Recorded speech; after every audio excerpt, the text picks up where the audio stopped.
I'm Mike McClellan, and this is my song, The Afterlife. Racing up the overpass in a city made of glass, in a spider web of concrete, in my dreams at night.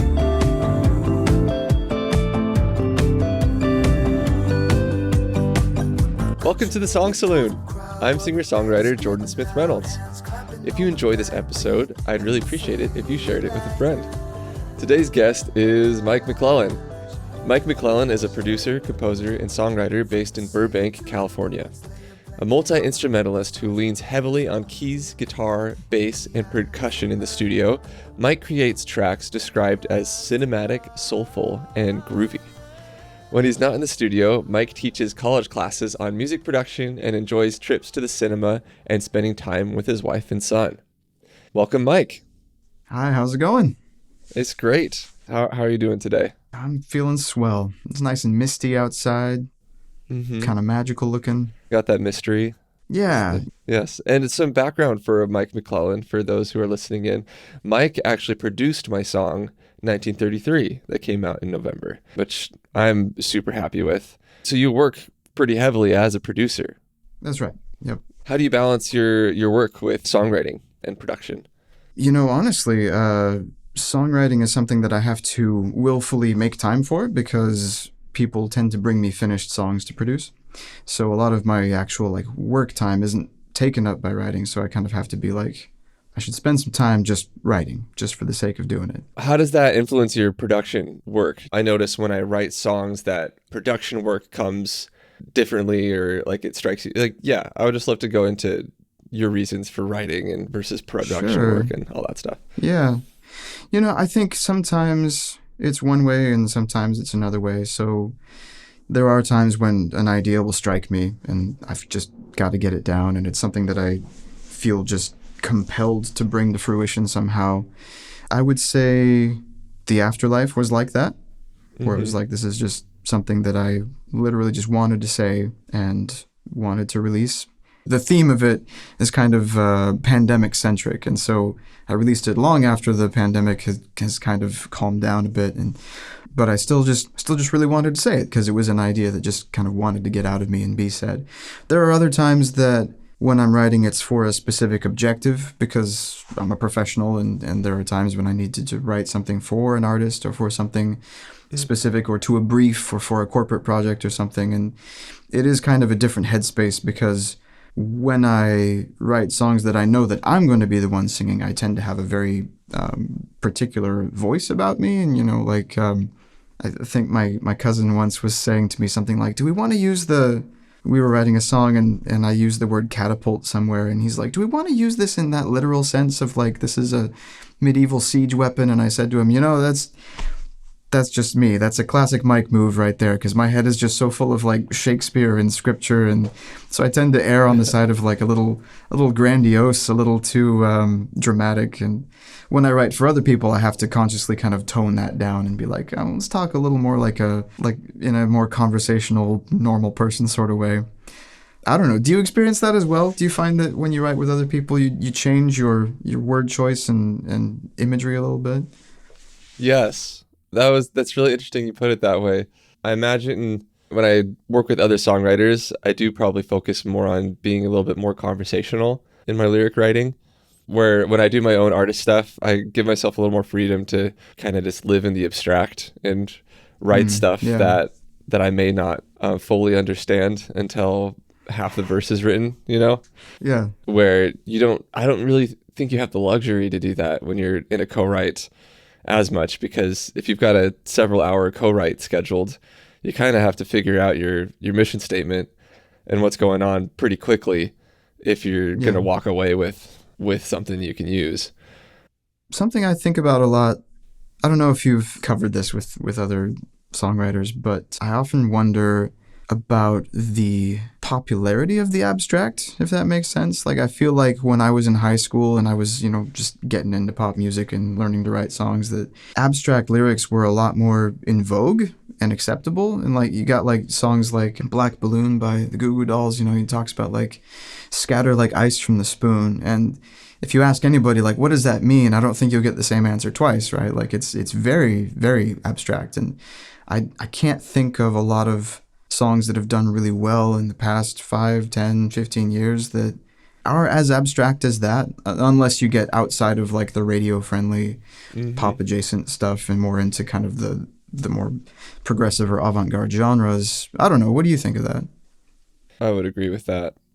I mean, I think as a good example, you could look at Flowers by Miley Cyrus, which is pretty like cut and dry. You know what you're getting from the lyrics right away. Then I'll listen to like Adrian Lenker and Big Thief and people like that, and the lyrics are not on, I mean, the songs are not on the radio typically, but I gravitate really to kind of those more artsy spaces that let you put yourself. It allows you to put yourself and your own experiences in a little bit more when you have some range to kind of interpret what's going on.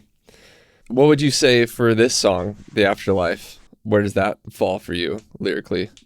Sure, yeah. So I think this is on the side of the more abstract, but if I were to just kind of pull the curtain back and say, this is where I was at when I wrote it. When the pandemic was kind of at its lowest point and we were all stuck at home and, you know, feeling very limited in what we could do and places we could go, things we could experience, this is the song that I wrote about that. And the Afterlife is specifically the next chapter when things get different, when this chapter is over and things kind of open up. So it is kind of just fantasizing about returning to a more expansive life experience where you can go and do the things that you want to do and go the places you want to go. And then I didn't release it at the time because I was just not quite satisfied with the lyrics, and it felt a little too on the nose, and it felt like the message wasn't getting across in the right way. And I think over time I realized that it needed to be a little more universal and a little less specific about where I was at that time, and maybe just open it up a little more to a universal experience. So reworked it a little bit, and I think where it's landed is it's less a pandemic song, and it's more of a what is the next thing in life? What is the next chapter? And I think you could apply it to a literal afterlife, like religious belief or metaphysical, spiritual beliefs, or you could just say it's about, you know, fantasizing about a different life than the one you're living, and you can get to it eventually. So what's the word? Manifesting that. That's the word. Manifesting it. Cool. Well, I'd love to get into the live performance here and then kind of dive further into the song with you. Does that sound good?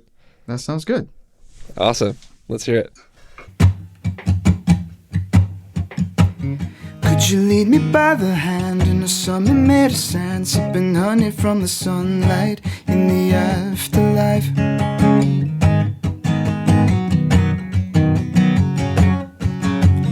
Could you lead me through the crowd while we let our faces out in the shadows of the high-rise in the afterlife?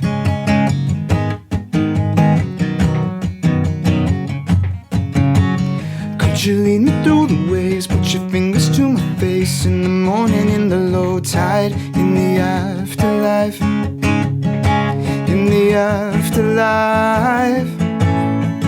I just need to know what happens next. I'm letting go of chapters read, so hold me close, let's read ahead.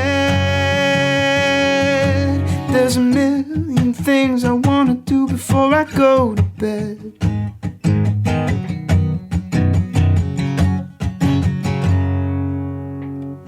Racing up the overpass in a city made of glass, in a spider web of concrete, in my dreams at night.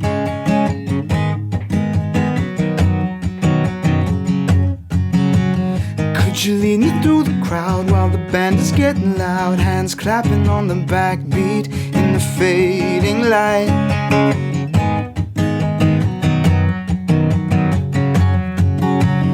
From the city to the woods, lay a blanket on the hood, Sergeant Pepper's on repeat in the afterlife, in the afterlife.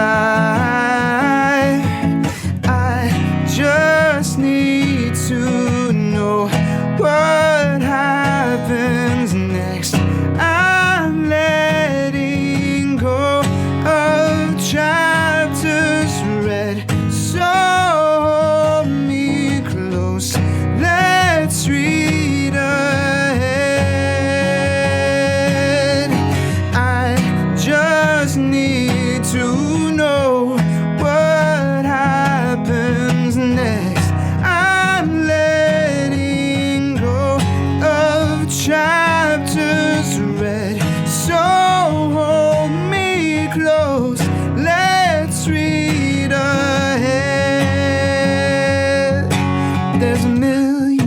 things I wanna do before I go to bed.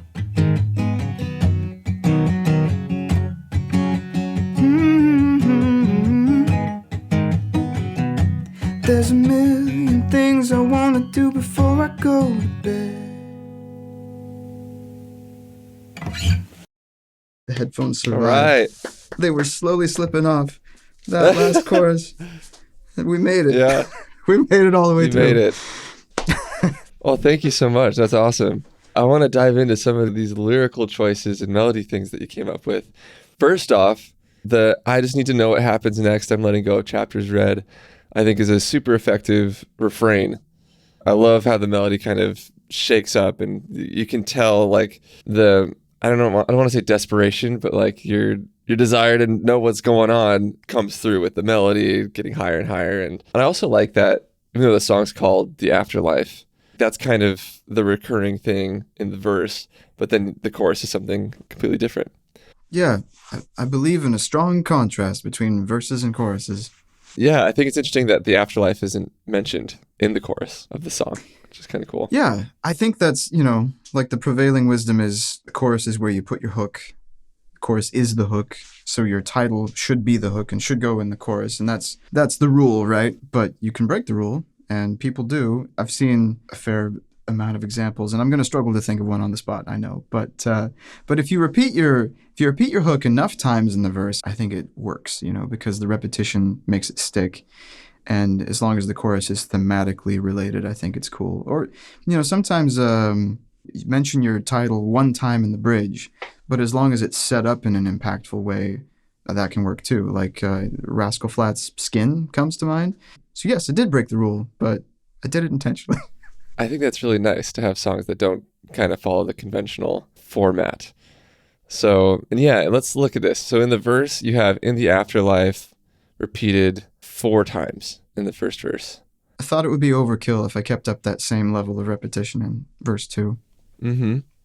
But you do still have it kind of being the going right into the chorus. So cool. I think that's awesome. What would you describe your process of songwriting with this? To me, it looks like the verses came first and then the chorus came after. Would you agree? Yeah. Is that kind of what happened? I believe that is what happened, yes. Yeah. It's not usually that way. Usually I do start with the chorus. Mm-hmm. But if you listen to the record that I released, it's the vocal melody is doubled by a marimba, and with the very like percussive acoustic guitar, that texture of like the breathy double tracked vocals doubled with the marimba, doubled with that same rhythm on the guitar. That was I think the initial idea that was in my head. So I was thinking production from the get-go when I started writing this. Surprising. But yeah.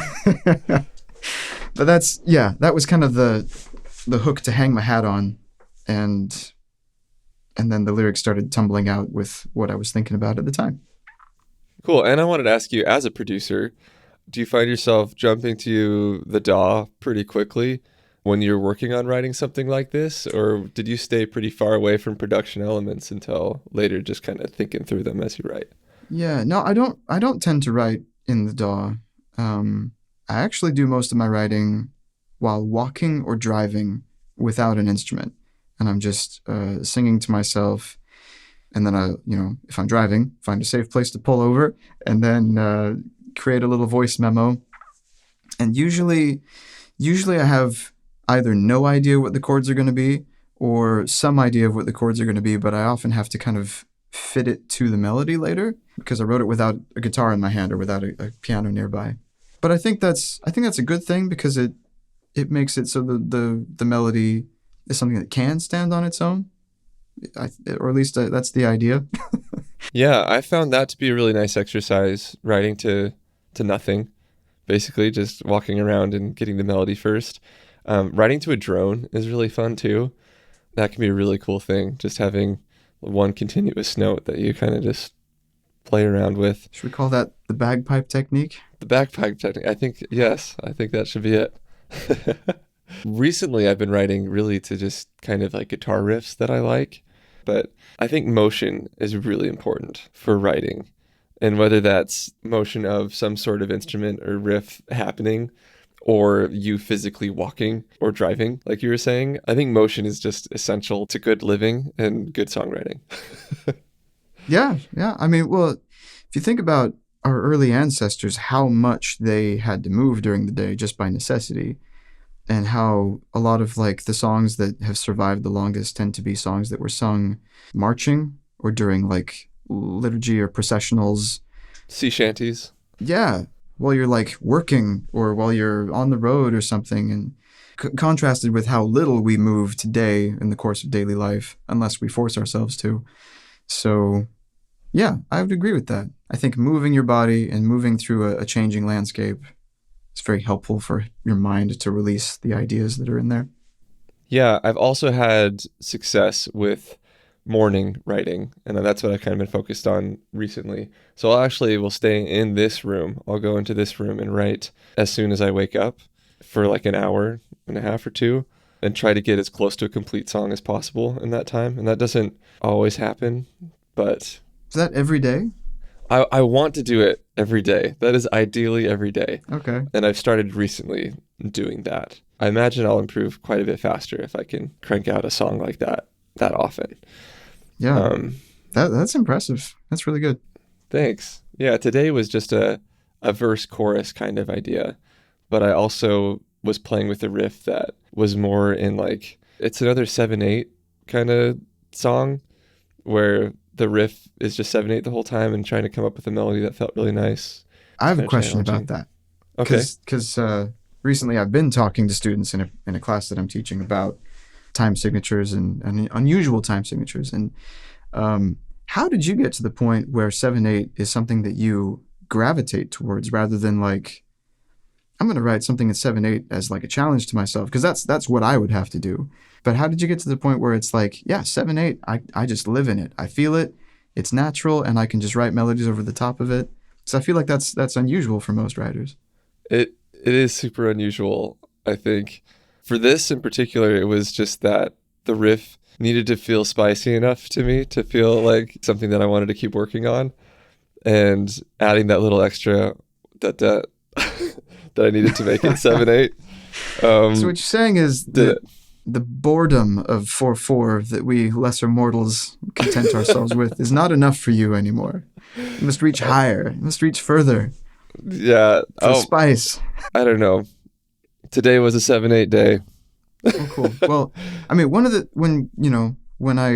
we started working on 1933, one of the things that impressed me the most about it was that it was in an odd time signature, but it didn't feel that way. It felt very natural. And I think that's something that you are very good at as a songwriter is making the cadence of your phrases feel very natural. And the 7/8 or 7/4 doesn't really call attention to itself, I think. Thank you. That is definitely the goal for me as well. I think that is the most interesting for me, is when you can do a 7/8 sort of riff and just have it feel like, oh yeah, that's how it had to be. It should be that right now. Yeah. And that's what I liked about the melody I was writing today, was it doesn't feel like I'm going into like syncopated, this is feeling groovy mode. It's just feels like it should be in 7/8. I hope so anyway.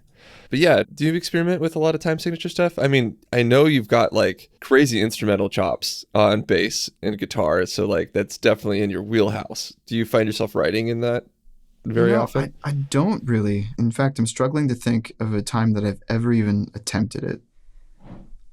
I think I probably tried back in my college days when I had a little performing duo with my roommate, and he was going to school for classical composition, and so his mind was in, strange places to me, thinking about Schoenberg and 12-tone rows and stuff. So that kind of trickled in, and I think we probably must have done something like that. But left to my own devices, no, I think I just really love a good backbeat, and I can't resist the pull of just clapping on 2 and 4, There's an artist I've worked with who, whenever she brings me a song, 3 out of 4 times it's in 6/8.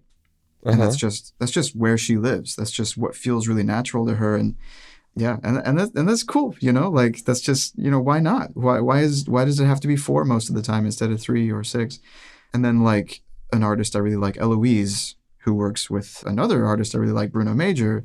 You know, like a lot of her songs and a lot of his songs are also in 6/8, and you know, why not? So I think it's fun to.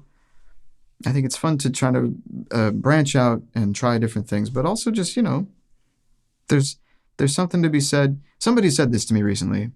I forget who it was. I think it was a student, but it was really profound. It was, we strive a lot to leave our comfort zone, and that's, you know, considered praiseworthy to leave your comfort zone. But sometimes maybe it's okay to celebrate doing something where you're comfortable and just sort of like revel in the comfort of it. And I hadn't really thought about that before, because it's a kind of a countercultural idea, but I think that's good and insightful. It's like, yeah, is there not something to be said for just enjoying doing something that feels good, you know? Yeah. When it comes to writing or creating. I really like that perspective, because we do kind of in this capitalist society focus on kind of that, oh, if you're not pushing, oh, if you're not growing, then what's the point of the thing? But really the songs that resonate with people the most, I feel like, are the ones that feel really good to listen to. Yeah. There's a book that I read. It has different titles in different countries, and I was in the UK when I read it, and I read the UK version. And it's got a different title in the States, and as a result, I cannot remember what it's called. But basically, in this book, it's about like the science of how things become popular and why things are celebrated or universally known, why people like the stuff they do. And his main thesis was related to this industrial designer named Raymond Loewy, who is kind of known as the father of modern industrial design. He took things like locomotives that were very practically shaped, form completely following function, and he added this, like, what if we made them look nice? What if we made them look cool? And so a lot of like the Art Deco, streamlined, very straight or curvy lines that we see in like the 1930s through the 1960s, like a lot of that is his influence. And his guiding principle was something he called the Maya principle, MAYA, which is most advanced yet acceptable, meaning the sweet spot between what is comfortable and tried and true and acceptable and what is advanced and novel and kind of shakes you out of your comfort zone. His theory was that people have this sweet spot of where it's just weird enough to be interesting, but just familiar and accessible enough to be comfortable. That's something I've thought about a lot, and it's something I tell my students, and I think that sweet spot is going to be different depending on your taste and what kind of personality you have, and also the genre. Like, nobody expects Justin Bieber to be playing like sharp 13 chords or working in like, you know, 7/8. Whereas if you're going to go to a Punch Brothers concert, they do some traditional bluegrass, but they also do some really far out stuff. And that's just that genre. That's just the expectation from that band, is that they're on the side of advanced more than acceptable. And probably Justin Bieber is more on the side of acceptable rather than advanced. So it's a moving target. And I think finding that target is the great challenge of making art for an audience. Yeah. I mean, if it worked for Raymond Loewy, it would be cool to kind of approach songwriting that way too. Put another way, my old college professor, Ron Simpson, he used to say something that was basically the same idea, just worded differently, which was, we build our musical walls with familiar bricks, and then we have to insert the one golden brick that only you could have put in there. And so, same idea, right? We use similar structures, and we use the same chord progressions over and over. We use the same scale. We're not trying to like reinvent the wheel when we write songs, but then there's got to be some nugget of novelty or some way you've phrased something that nobody else has done before. Otherwise, how are you going to call attention to it? How are you going to stand out from the sea of other talented people all around you? Yeah, that's awesome. If you were to say for this song, for the Afterlife, what you feel like is your golden brick, would you be able to point that out? Well, I don't know. I know that's a tricky thing to do. Interpreting my own art or something? I don't know. I think I can tell you what my favorite line is in the song. Sure. Yeah, I love that. It's racing up the overpass in a city made of glass in a spider web of concrete in my dreams. Me too. And, that's also my favorite. Go ahead. Often I have dreams where I'm just driving on the freeway at night in some huge futuristic city with crazy looking freeways and everything. And I think I actually captured that pretty well in a verse of song. So I feel good about that. Cool. Maybe that's it. I don't know. That's awesome. Oh, also, I wanted to ask you about this experience you had recently about your music being taken off of streaming. Can we talk about that for a minute? Absolutely. So back in 2020, I released an EP of 5 songs, and I did some work to promote it at the time, and I got it over the past 3 years or so. I guess 4 years now. Sheesh. I got 2 of the songs over 1,000 streams into the 2,000 to 3,000 stream range, which was, which is all right. It's perfectly all right. And one day, a few weeks or months ago, I suddenly logged into Spotify for Artists and suddenly noticed that one of them had gotten like 2,100 streams overnight or something crazy like that. And I thought, wow, it must have gotten on some popular playlist. Some curator liked it and is now putting it on somewhere where people can listen to it. The thing that I've wanted to happen ever since I put it out there, right? The thing we all hope will happen. And then the next day, it was a very similar number of streams. And then the next day, it was the same. And then the next day, it was the same. And then after about 4 days, it was just gone. It all stopped. So just back to, the 3 to 5 streams a day that it would get. And I thought that was weird. I don't fully understand, but oh well. And I had heard before of, people using bots to artificially inflate streams with bot farms, but I didn't solicit that. I didn't do anything to cause that to happen. I didn't reach out to I wasn't approached by anybody, and nobody asked me like, hey, you want to be on our cool playlist? And well, you pay this amount of dollars and you get this many streams. And I hadn't done that. So I didn't think anything would happen. But then a couple days later, I logged into Spotify for Artists and the EP was just down. It was just gone. It had disappeared. And I reached out to DistroKid, my distributor, and I reached out to Spotify, and DistroKid sent me like one little notice that was like, your songs have been shown to have over 90% of the streams are coming from bots. So it's been taken down. Reach out to Spotify if you have any questions. And Spotify said, reach out to your distributor if you have any questions. And I got onto a chat with somebody from Spotify, and I was like, hey, look, this isn't fair because I didn't pay for this. I didn't cause this to happen in any way. And they literally said, there's nothing else we can do. I'm ending this conversation now. And they left the chat. And it was demoralizing and a little bit infuriating. Yeah, a little bit. You think about how much time and effort goes into creating songs, even the ones that even if you feel like you didn't get a lot of streams on your songs, artists are putting in so much effort. And of course there are songs being put on Spotify that are like voice memos, so that is happening too. That's what's so crazy to me is Spotify's kind of opened the floodgates with DistroKid and everything else too, where you can put anything on streaming platforms, but there are artists that are putting in so much of their heart and soul and time and effort and work and money into making these tracks what they are. And then Spotify can just turn around and be like, meh, too bad, so sad. Like, what? Yeah. And they did say, basically, your course of action right now is that you can re-upload. We'll let you re-upload. If you get a certain amount of strikes, we won't let you upload anything anymore. So, it's like the primary consequence is a little bit of effort on my part to re-upload. It's not a big deal. And the streaming numbers, which, how important are they at the end of the day is a matter of perspective, I guess. But that is erased. And if that represents any hard work on my part of trying to promote things and play shows or put it on social media or whatever, and that effort is erased. And we could have an interesting conversation about the value of those numbers on Spotify. But I think the scariest part is just the realization of just how little they care, right? Yeah.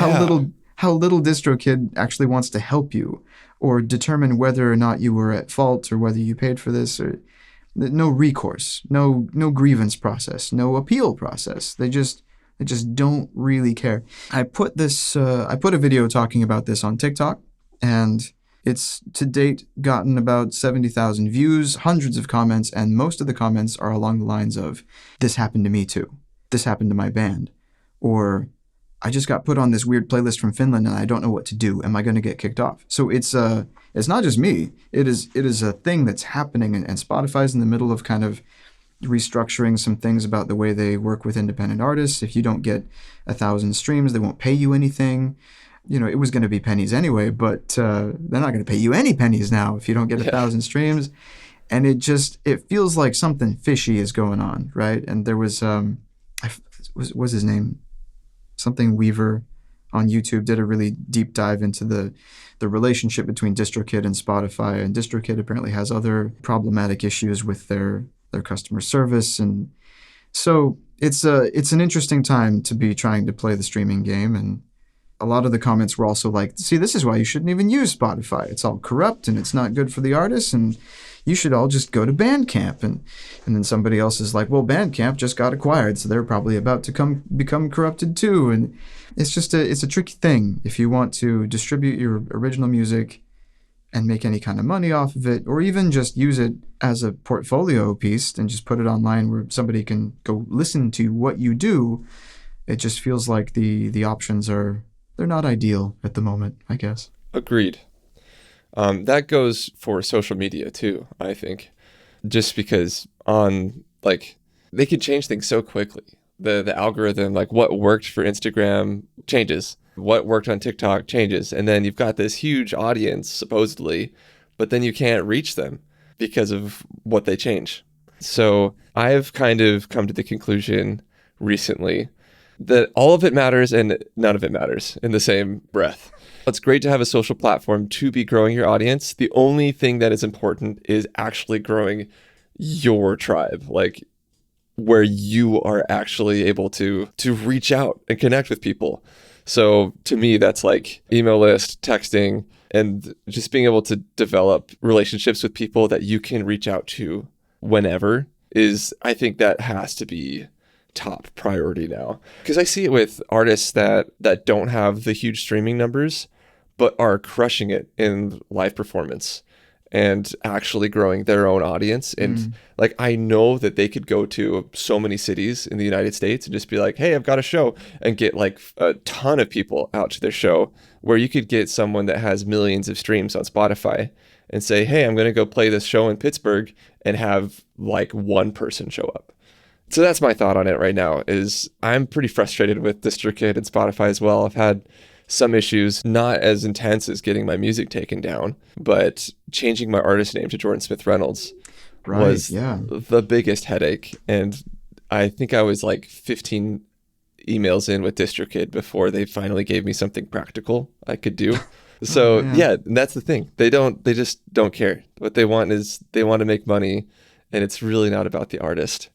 So other artists that are experiencing this, like, and listening right now, please do reach out and share your experiences. Things do need to change in the industry. I think a lot of things need to change, and I think there's a lot of power we have as individual artists in growing our own tribe through email lists and through texting and things like that. I think that really does need to be the focus. Amen. Yeah. Anything else you want to add to that idea, or? Gosh. I think, I think that it's good to be intentional about, with social media and with streaming and everything, to be intentional about, what do I want to get out of this? Because I feel sometimes a creeping pressure to make content for social media for its own sake. Mm-hmm. And and when I get into that mindset, I have to remember that the people who run those platforms, they benefit from me spending as much time on there as possible, because I'll see more advertisements. That's at the end of the day what they want. That's got to be different from what I want. I can't just want to have as much content for just the sake of having content. I have to want something specific from it. So what you said about, like, if I'm trying to grow an audience of real people, I have to remember that I'll have different strategies for this, and that they will either work really well, or they'll work somewhat well, or they won't work. And that's okay. I'm just experimenting, and if I can evaluate what strategies aren't working, I can try something different. So I think being intentional about it's really important. Yeah, being intentional about it. And I think putting as much stock in it as it deserves, right? Yeah. So like if you're an artist out there and you're like, wow, I got, 10 streams on release day, like I think putting it into perspective of one platform does not mean really anything. Like what are you going to determine success for yourself? How are you going to figure out what that word means to you and going after it? And if it is success on Spotify, power to you. It's great to have ears on it. Yeah. If the goal is to make money, to write songs and make money with them, then perhaps just, putting them out on Spotify isn't the best idea, and there might be some other way to do it, like through sync licensing, or I've heard of people doing well on Spotify, but it's largely like I made a bunch of study music, a bunch of lo-fi beats, and they got millions and millions of streams because people just put it on while they study. And that's different than like I have a song that says something and I want people to hear it so I can move you and hopefully like give you the experience that great songs give to me, like that's a very different thing, and the mechanism is not set up for that necessarily on Spotify, and also to make you money doing it. It's a tricky thing to navigate. Agreed. Yeah, well, thank you so much for sharing your experience with that. If people want to see your music online, what's the best channel? What's the best way that they can do that if they want to check out your music? Well, you can go follow me on Spotify. I am there. It's I'm Mike McClellan, and Till the next bot farm comes along, you can check him out there. There is another Mike McClellan on Spotify. He's an Australian gentleman who's more famous than I have ever been in Australia, but they haven't come after me yet to make me change my name. So so I'm the other Mike McClellan, and I'm also on Instagram and TikTok as Mike McClellan Music. And I also have a production portfolio of the other songs that I've worked on for other artists, where you can find great songs like 1933. And that's my Mike McClellan production portfolio playlist, which is on Spotify. And you can find that most easily probably from my Instagram. Awesome. And I'll make sure to link everything in the show notes. So please do check those out. You can listen to Mike's work. Thank you so much for being here today, Mike. Do you have anything else coming up that we should be aware of for your artist project? Yeah, well, I am re-releasing a few of the songs from my EP that got taken down. I decided to revisit the mix and some production ideas and make them even better. One of those got dropped a couple weeks ago, and then there's more to come. And then I have a few more original songs, just singles, that I'm finishing up and will be out in several weeks to several months. Awesome. Well, thank you so much, Mike, for being here today. Thanks for having me. Yeah, it's great to chat with you. Great to dive into your music a little bit more. Thanks, I appreciate it. Yeah, thanks. All right, I'll see ya. Have a good one. Bye. Thanks so much for listening to the Song Saloon. I hope you enjoyed this episode. Please do follow us on Instagram at the Song Saloon, or you can go to our website, thesongsaloon.com, where you can find past episodes, transcriptions, and you can get onto our newsletter to get an email reminder whenever we have episodes come out. Episodes are released twice a month. Please follow, rate, and review wherever you listen to your podcasts. I'll see you next time.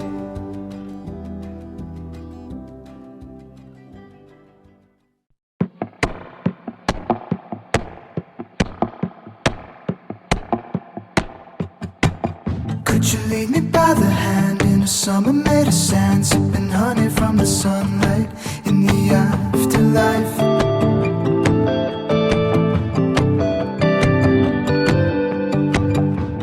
Lead me through the crowd while we let our faces out in the shadows of the high-rise in the afterlife.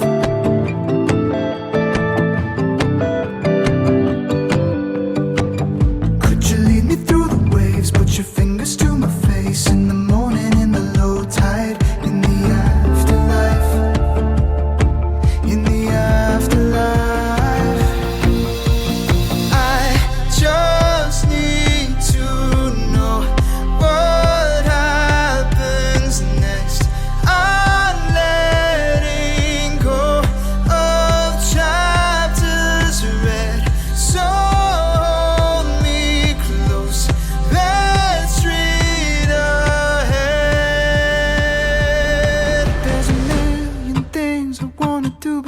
I go to bed.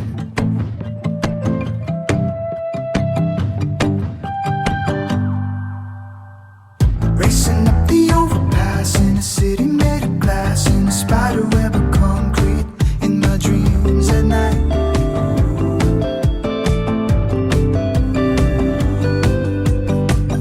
Could you lead me through the crowd while the band is getting loud, hands clapping on the backbeat in the fading light?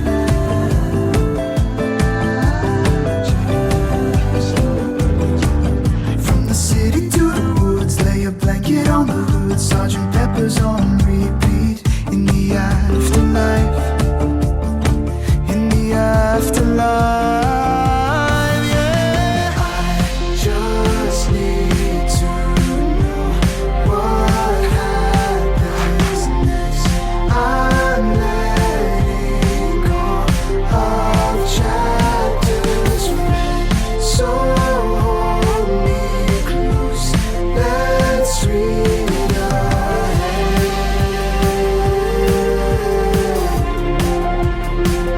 Let's read ahead. I just need to know what happens next. I'm letting go of chapters read, so hold me close. Let's read ahead. There's a million things I wanna do before I go to bed.